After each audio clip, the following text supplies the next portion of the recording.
څه نومېږي؟ فضلالله نومېږم. څنګه دا انار سره ولاړ یې؟ ډېر ښایسته ونه هم ده.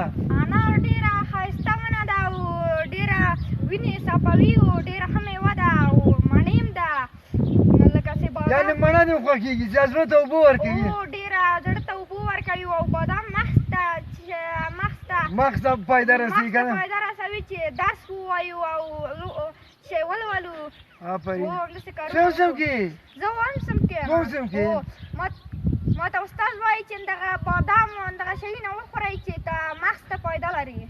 نو ته خو بادام لرې نو دا نور خلک چې نه لري هغه ته دې خدای ارزاني وکړي چې هغه یې واخلي که نه؟ ارزاني ورته وکړه چې او هغه د طالبان خلکو ته کار پیدا کړي، ځوانانو ته کار پیدا کړي. د طالبان مونږ ډېره خوشحال یو چې دغه دین راوړی ده او دغه یعنې د اسلامي شریعت جاري کوي، د شریعت دپاره کار کوي، یعنې غله نه پرېږدي، ورانکاري نه پرېږدي. مخکې غله و دلته د ما پلار دلته ویده کېدل چې غله رانیسي ونې چې ونیوسي. دا حکومت کې پلار مې کور کې خوب کوي.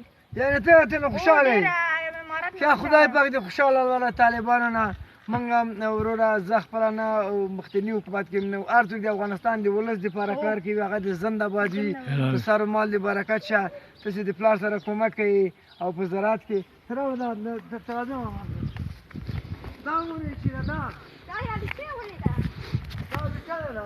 ډېره ښه ده. دا د چا ده؟ او ګلان هم څه لپاره کرلي دي؟ ګلان دې لپاره چې دلته هر شی ده. دلته هر شی ده. یعنې چې خلک راشي چکر ته ښایسته وي پاک هوا کې ژوند وي. او چې میوه شیونه ده خو ګل هم ښه ښکاري. ګل هم ښه ده. ښه ده وطن ښه ښکاري. یعنې محیطي د هوا پاکې ښکلی د هر شي دپاره دې نو توجه کړې ده. ته راځه ته راځه محمد دا د بادام دي بادام. دا بادام ده چې مخکې مې درته وویل چې مغز ته فایده لري او زما استاد درته ویلی.